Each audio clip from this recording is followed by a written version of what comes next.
Good morning, Professor Soji Adejumo. Good morning. Good to have you in the program. Thank you very much. Well done, sir. Professor David Olusoji Adejumo is a Nigerian professor of animal physiology and a frontline politician. Am I right, sir? Yeah, you're very correct. You were the former chairman of State Universal Basic Education Board. Yes. You're a politician. You've contested as governor in your state. Yeah. So how are you doing, sir? I'm feeling great. I'm very happy, to be alive and to still be involved in the affairs of Nigeria. Okay, let me start from here. I would like, people are hearing Professor Adejumo. Can you share us at least brief of your background? Yeah, well, I was born in Sokoto to Christian family. My father was a priest. My grandfather was also a priest. And my mother was a school teacher. Okay. So I would say I was born into a family of mentors. You know, priests are actually mentors. Okay. They were shepherding people, winning souls for Christ. And my education was a bit truncated because my father was posted to several churches in several towns. So I had primary education about 5 or 6 schools. I schooled in Mina, I schooled in Lupano, I schooled in Iwo, I schooled in Akure, I schooled in Ofa, I schooled in Ijebu-Jesha. You know, so I schooled in Igongo, near Ilesha, because my father was posted. But thankfully, I did 7 full years in Bara Grammar School, 5 years of O levels and 2 years of A levels. Okay.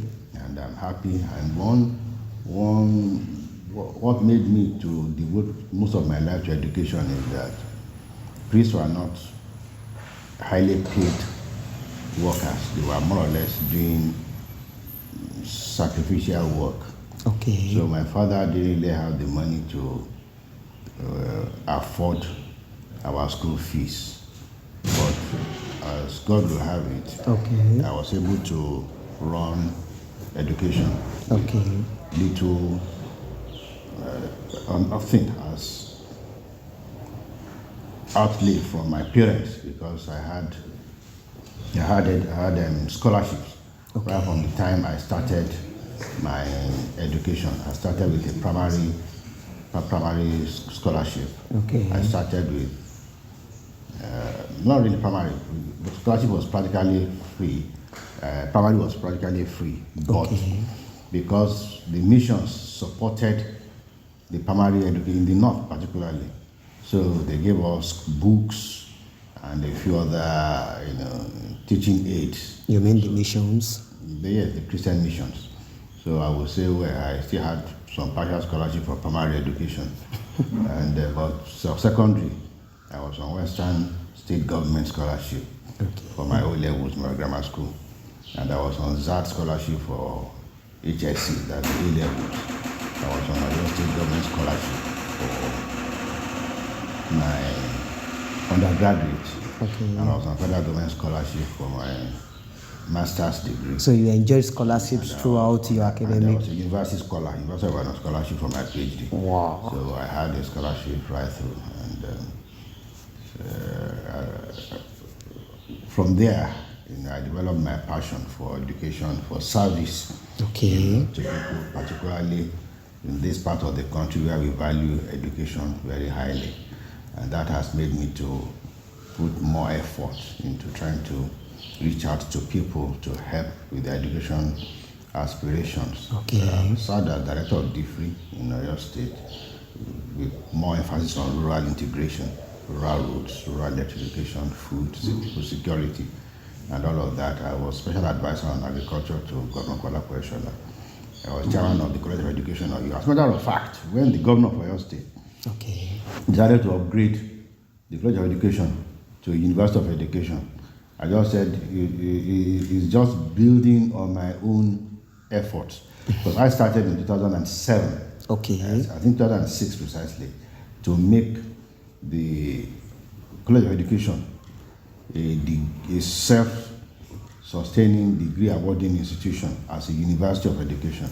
It's not common to have University of Education. Okay. And I dreamt that because I felt our teachers needed proper and appropriate training in education delivery.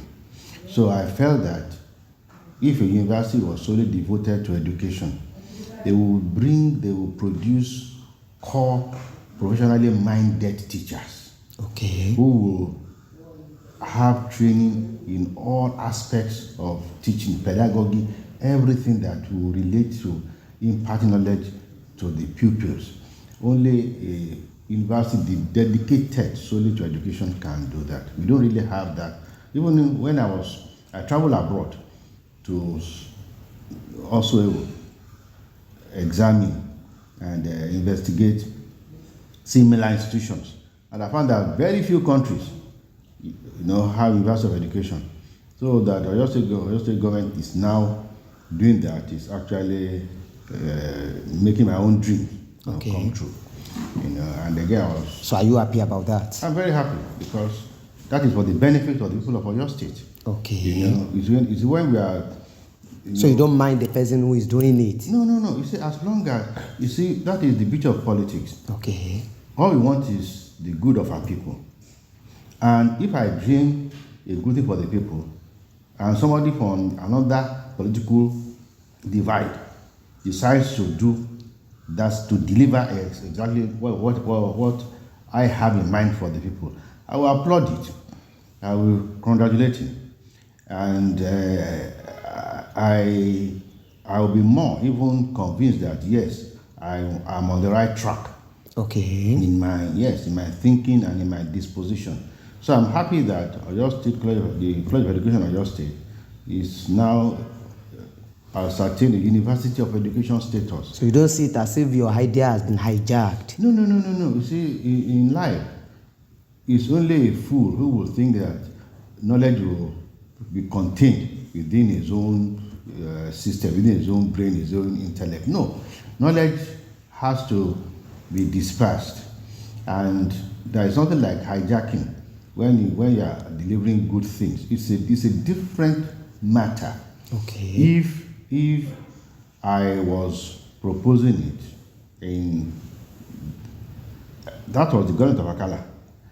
If I was proposing it in the government of Akala that College of Education Oyo, I want it to be upgraded to University of Education, and I decide to go out and start doing spade work, and suddenly it is announced that it has been upgraded and to take off, and I will say, why are you hijacking my ideas? That is the situation where a hijack can occur. Okay. But in this instance, no, it was a dream. I wasn't able to do it.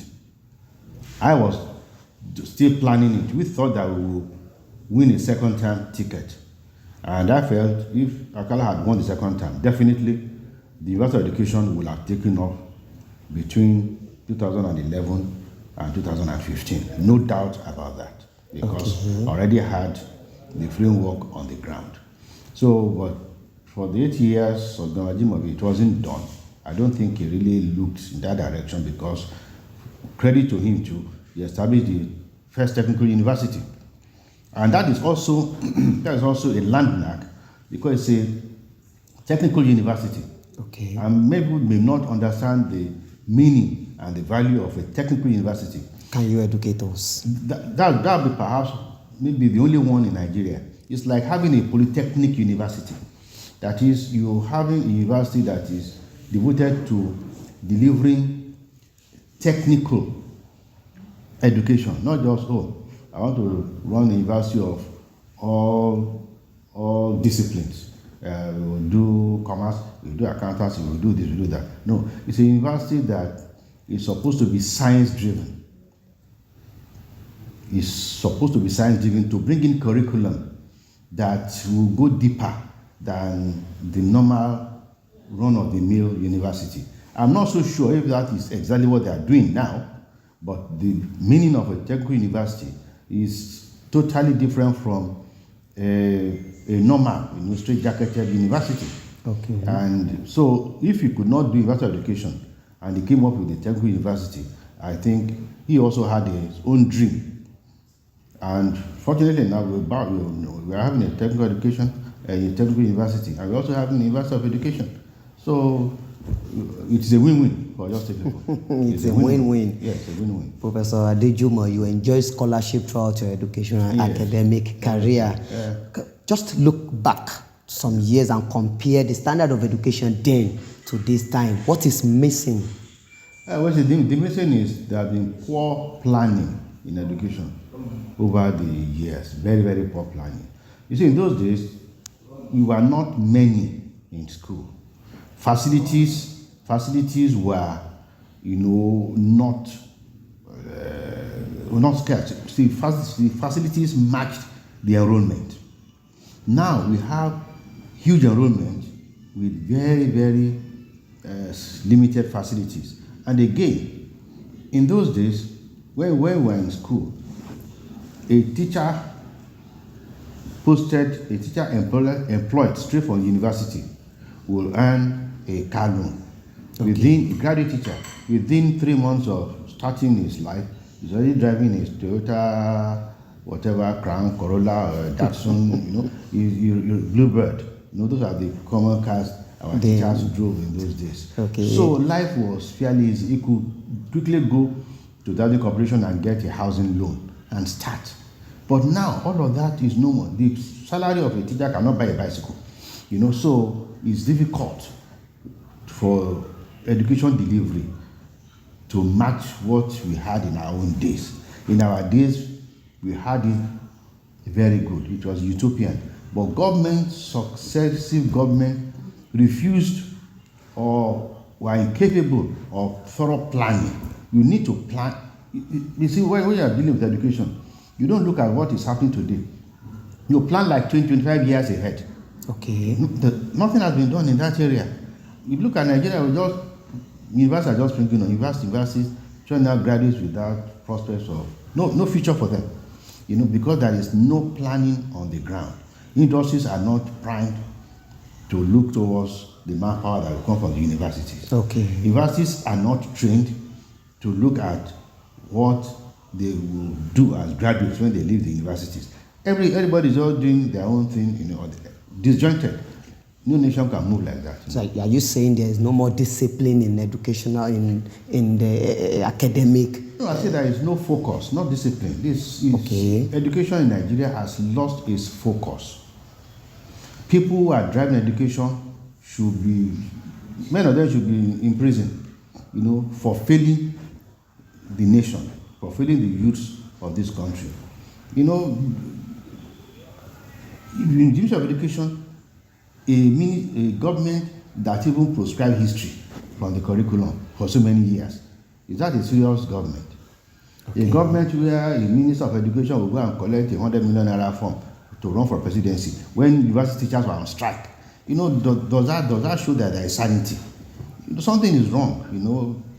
Something is wrong with the structure of education in Nigeria. That is what I can. Okay. Yes. Professor Adejumo, you joined University of Ibadan in 1981. 1984. 1984. Yes. Okay. Can you share us your experience working with University of Ibadan? Yes. When I joined the university, life was, I would say, utopian. I said that earlier. There was constant electricity. You cannot do research. I did my research in record time. To do a PhD in science-based discipline without electricity is impossible. It's impossible. It is impossible because you have very sensitive equipment that to run 24 hours without break.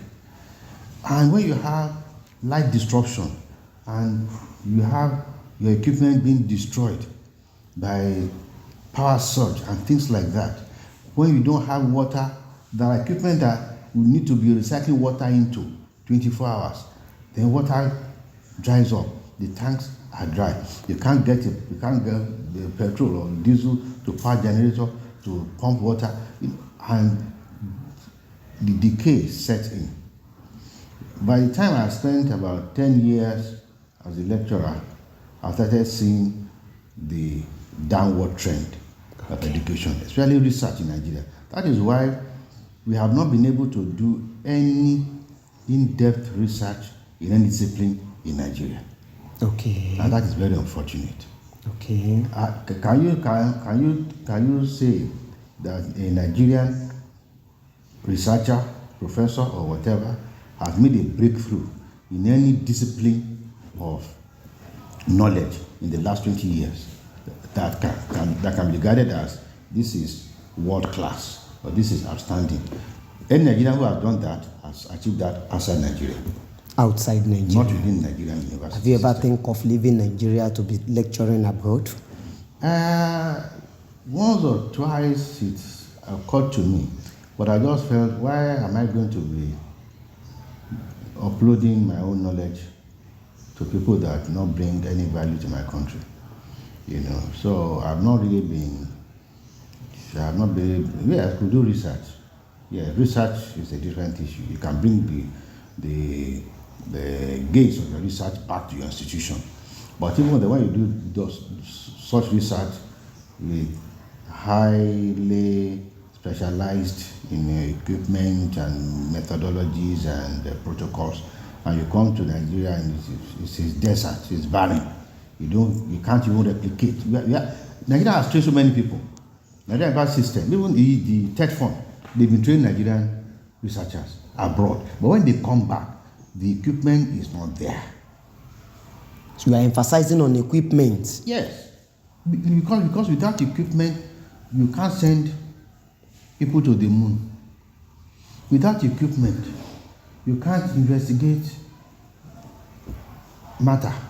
Without equipment, you can't make a breakthrough in medicine. How can you do heart surgery? How can you do eye surgery without equipment? And the equipment have to be very, very sensitive and very, very specialized. You don't have. If a university is going to import, if they want to import, maybe a digital scanning machine that can scan, they will give it to a hairdresser to import. So you can imagine the kind of equipment that will come. So we are not putting the round peg in. No, we are not doing that. So as a nation, Nigeria is not ready to march forward, with the rest of the world. I don't think we are ready. You served with former Governor Akala as the chairman of State Universal Basic Education Board in Oyo State. Yes. What was your experience? Oh, you see, I will say this. Akala, in all contexts, was an outstanding person. I would say he was even the best governor Oyo State had, because he had a listening ear. Okay. He was easily approachable, and he was never going to force his own opinion on you.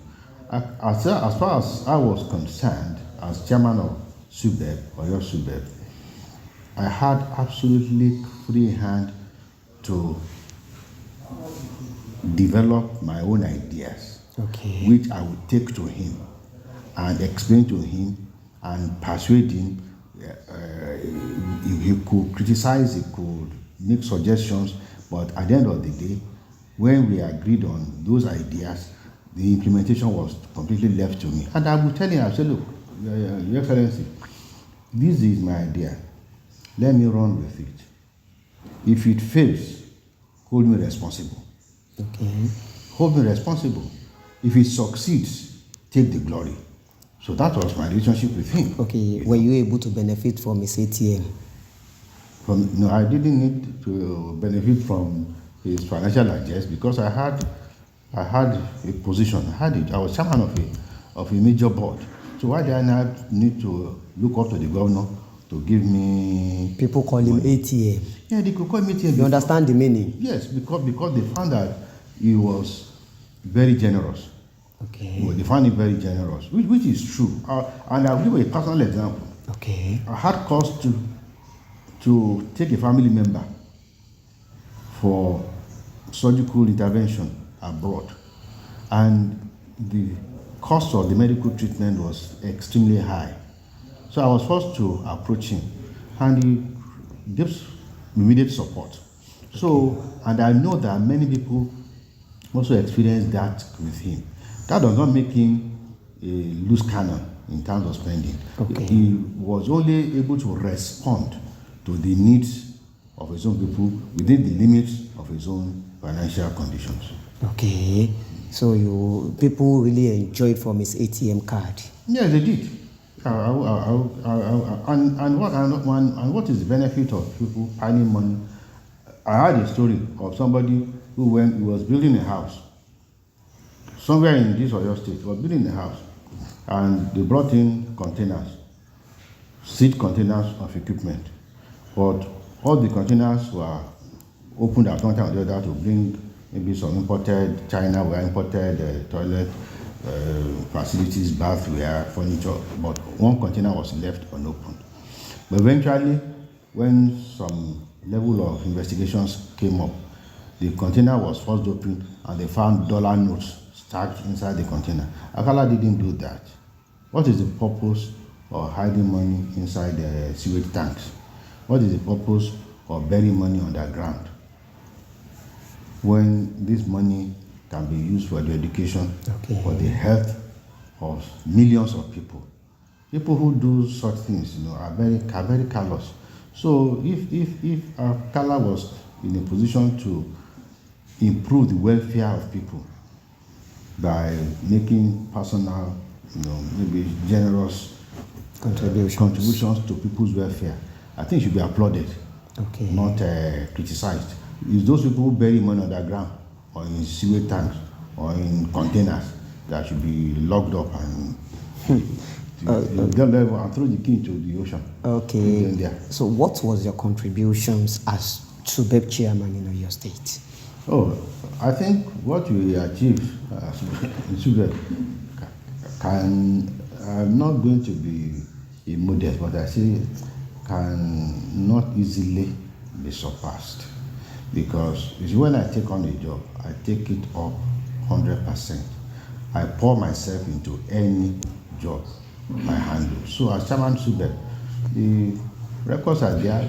Even when the nation was making an assessment of SUBEBs all over Nigeria, we came second. People even thought we should have come first. We got a cash prize of 100 million. And the following year, I got another cash prize of 100 million naira. On my last day in office, I still presented a check of 50 million naira to Governor Kala as another award that you got. I'm not looking at the hundreds of classroom blocks we built, not looking at the thousands of teachers we trained. I even trained teachers in early detection of learning disability, which was the first of its kind in Nigeria. No state has ever undertaken an effort to train teachers to detect learning disability in their pupils. Because when a child goes to school and starts scoring zero, the tendency is for the principal or the teacher to beat that child. But I felt otherwise. If a child is scoring zero, why don't you take that child as a special child and study the child, interrogate the child? Maybe the child is just having a difficult time at home. Maybe the home condition is not enabling him to concentrate in school. Maybe there are other factors. Maybe there are his own friends or colleagues that are mentally disturbing him. When you take that child as a study case and you're able to find out what was exactly responsible for his poor performance, you can now begin to treat the cause and not the symptoms. And by that, a child that is low performing can become a high flyer tomorrow. And that is why I even had a lot of resistance, even from UBEC. UBEC said it's not in the program, it's not in our budget. And I said, well, I am going to insert it into the program. Let Oyo State trial it. Okay. Give me and they gave it to me. And another thing And you get the results? Yeah, we got the results. Because those I brought in to train those teachers were clinical psychiatrists, were psychologists, and also teachers. So I took it outside the framework of the teaching profession. I went to the hospital to actually look for psychiatrists, to also look for clinical psychologists to be able to ascertain what was actually amiss in these pupils that made them to perform poorly. And another thing was because when you are delivering education, you must have a means of measuring your performance. There must be monitoring and evaluation. I revived the monitoring and evaluation because the federal government, under the UBEC scheme, will only send us monitors from outside of your state. They don't need the terrain of your state. You are the one delivering education. You are bringing people from Sokoto, from Port Harcourt, from Calabar, from Yobe. 6 people. Okay, go around your state, check if these classrooms have been built. The teachers are teaching very well. Of course, and they will not come with their own vehicles. You have to provide them with vehicles, provide them with accommodation. Of course, they will sit down in their hotel, go to about 1 or 2 schools, go back to the hotel, order good food, drinks, and spend 3, 4, 5 days, having good life in Ibadan. And they write their report and go back to Abuja. Because you've been able to entertain them, they will not even write anything negative. But it's not going to do the system any good. So I decided that I will fight that. Instead, we will improve on our own internal monitoring and evaluation system. The money that we'll be spending entertaining them, getting them hotel expenses and all of that, I will spend buying vehicles for our monitoring and evaluation department or directorate to be able to go around the schools on a daily basis. Okay. Not sending us monitors from Abuja like once or twice a year. But here we were able to do it almost every day. You are going to one area, one local government, one school's location or the other, and that puts all the teachers on their toes. And we achieved a lot. That was actually why we were able to win all those awards, because anytime we went to a particular school, they will say, oh, yes, our people from the headquarters were here 3 or 4 days ago, and they will see the records. So it helped, because if you don't monitor, especially in the rural areas, there are areas where teachers will even be doing rotation. They will be doing a roster among themselves, where maybe 1/3 will teach Mondays and Tuesdays. The other, then from Tuesdays to Thursdays, they are doing something, and maybe they have shop in Gagi or doing other things. Another set of teachers will take over. Okay. And they are doing that internally among themselves. But pupils will suffer if you don't have people constantly going there to ensure that teachers are manning their own classrooms, not merging classes. Okay. Because you are doing this informal rotation among them. All those, there are a lot of, abnormalities, a lot of, I don't want to use harsh words, that go on where you don't physically monitor a system. A lot of things can go wrong.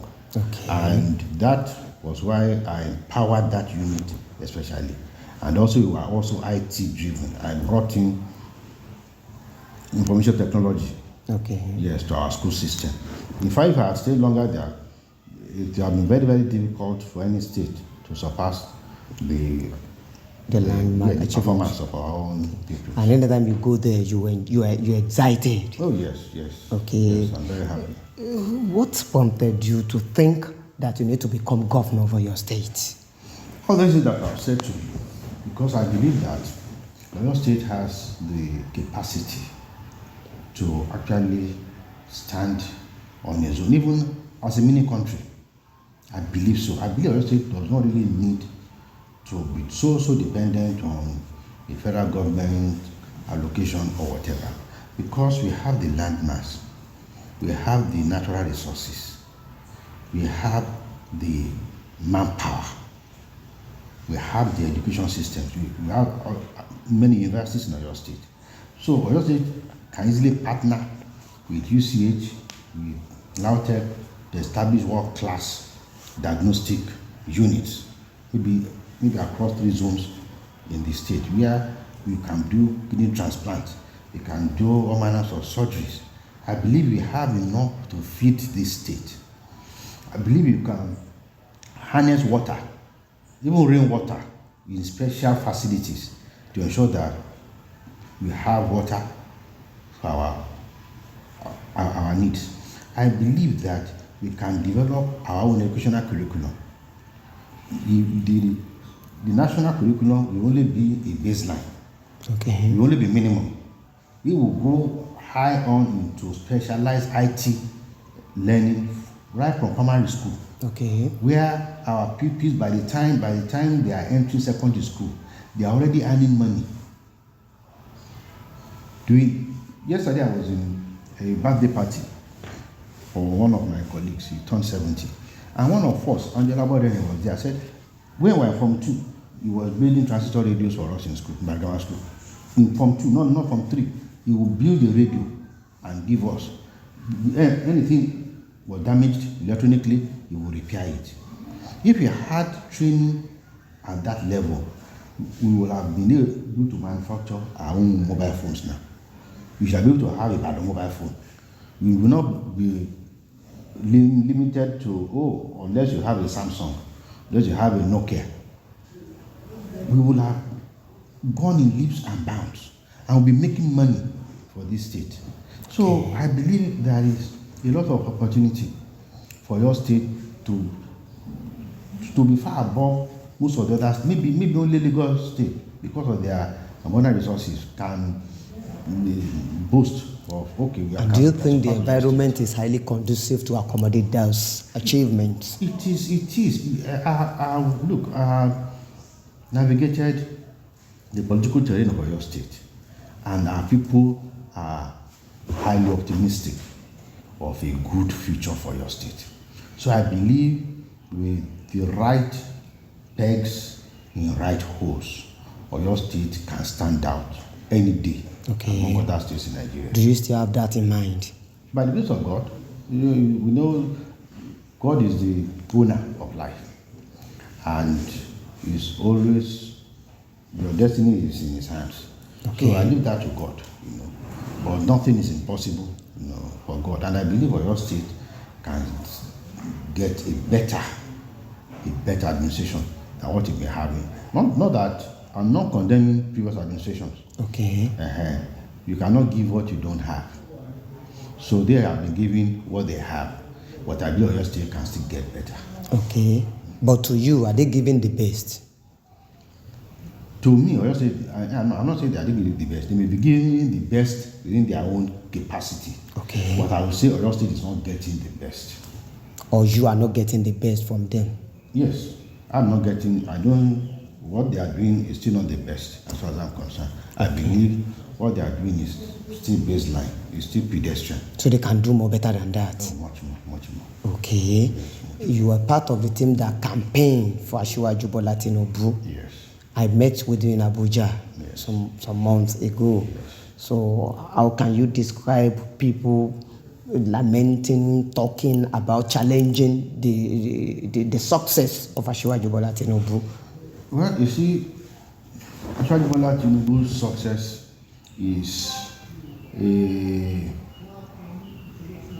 litmus test, for Nigeria.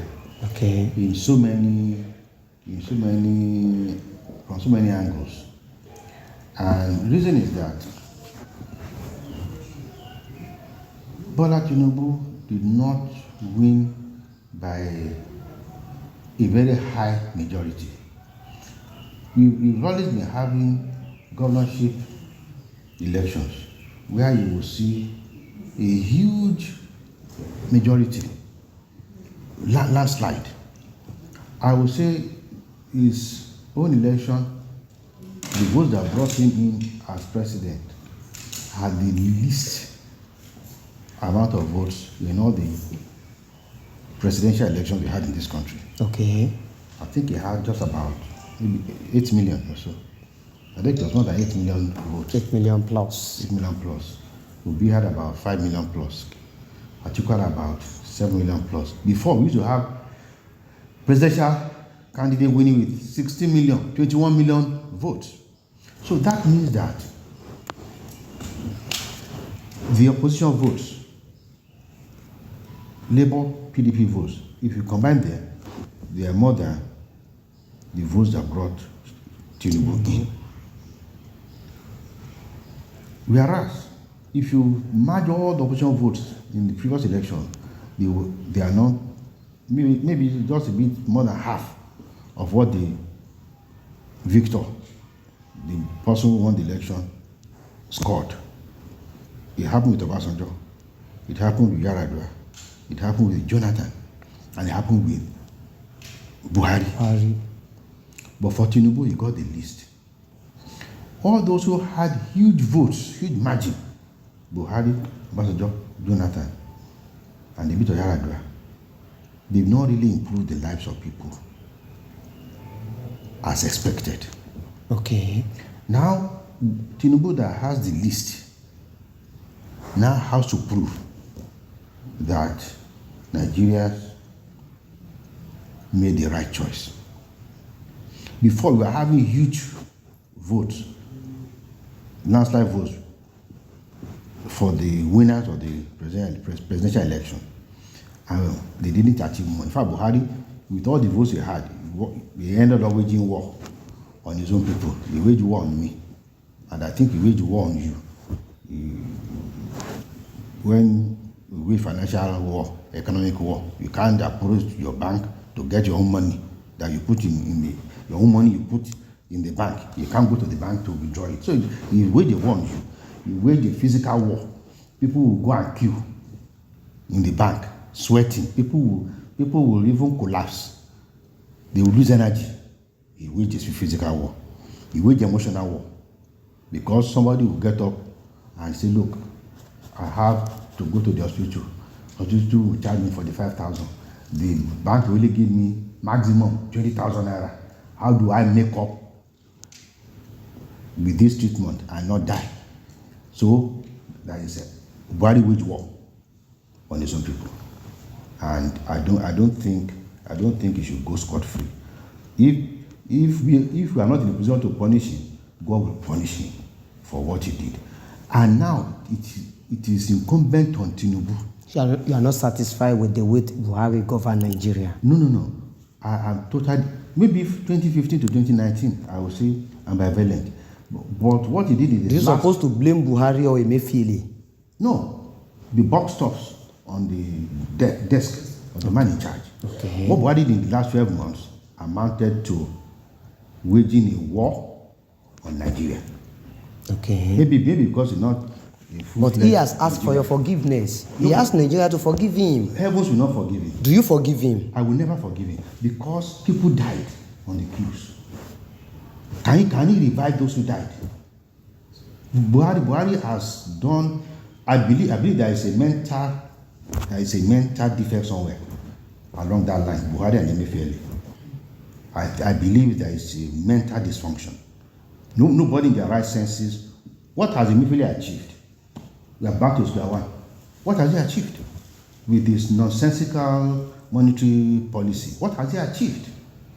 They made the path difficult for Tinubu, and that's how Tinubu is going to triumph.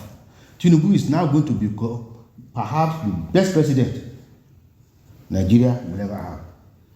Do you mean the best president APC will ever produce? No, the best president Nigeria will ever. I believe that circumstances, fate has put Tinubu in a special condition, coming with the least majority votes of all presidential elections in Nigeria, coming under such harsh conditions, and with what he has achieved before in Lagos and all of that, I believe after Tinubu we may not even have a better president.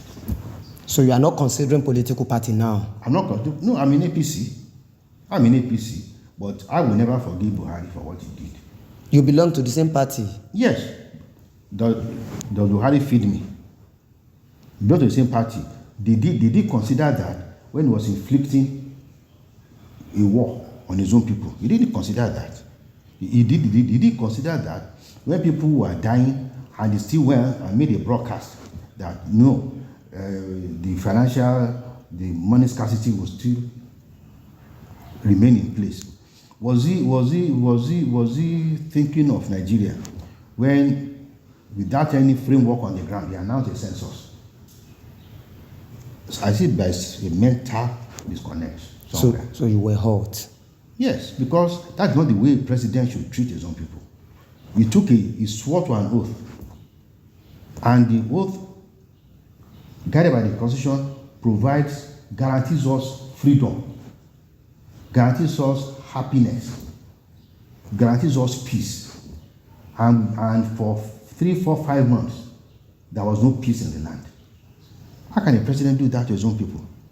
If we forgive him, God will not forgive him. I believe that. And I'm sure Tinubu is going to become the best president in Nigeria. How do you think Tinubu will triumph between all this lackadaisical situation Nigeria is? I'm talking about the security situation, the economic and the likes. The president is the overall commander.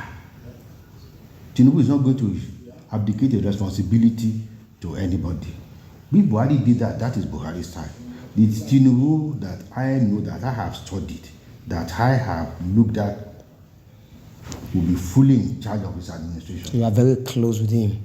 It's not about closeness. Everybody has seen how dogged Tinubu is. Look at what was look at the afflictions that were visited on him. Okay. Yes, even within our own party, and yet he was still dogged. Look at the way the party even marginalized him in the first tenure. But you are not considering his age. Listen to me. It's not a matter of age. It's a matter of what you can deliver. It's a matter of what you can deliver. If you give somebody that is not competent power, even if he's 20 years old, he will mess up. If he's 100 years old, he will mess up. But if you give somebody that is competent power, if he's a 20-year-old, he will rule like a Solomon. Okay. So it's a matter of what you have in you. Because you don't, presidency is not an Olympic game where they will say, oh yeah, wake up this morning, run 20 laps. You sit down on his desk and direct the affairs of the country. You put the right people in the right places, okay, in the right policies, and people Yoruba will say, okay. As long as you listen to feedback, like Mr. President, the way people are queuing up in JAMB offices is not good at all. We should make registration for JAMB exams to be free, to be less burdening for our youth. And the president says, oh, okay, JAMB, change your policies. Let everything be online. Let them do it online. Nobody must queue again in the JAMB office. Because the president needs to walk 100 meters. Okay. To effect that. Okay. It's a policy decision. And that's why I said Tinubu will change the face. Do you have a message for him? For Tinubu? Asiwaju Bola Tinubu. Asiwaju Bola Tinubu, Professor Soji Adejumo is having a message for you. Listen to him. Let's go. Okay. What I will tell Asiwaju Bola Tinubu is to see Nigeria as a whole entity, to be totally detribalized, to look at Nigeria as one unit that must move forward as a whole unit. He must also forgive. He must also forgive and pardon any infringement that has been inflicted on him before now. He must not look at any form of betrayal, because A man who has been betrayed so many times and is still standing win elections is not really betrayed. My own Christ, Jesus Christ, that I profess loyalty to, was betrayed only once and he ended up on the cross. He has been betrayed so many times and is still bubbling. So he must face the Nigerian project squarely. He must respond to the yearnings of the people. People are crying out loud now. He must listen to them. He must have the right people in the right places, meting out justice. Anything that will come out from his office must come out of his office with a milk of kindness. Any policy that will injure Nigerians, he must do everything within his power to limit that injury. Even if it is necessary that we go through certain pains, those pains must be accompanied by palliatives. He must become the friend of the common man, not their master. That's my advice for him. Professor Soji Adejumo, thank you for being part of this program. Professor Soji Adejumo is a Nigerian professor of animal physiology and a frontline politician. Ademola Adeshokon, Mr. Speaker, is my name. We shall meet next week for another episode of Game Changer. I say goodbye.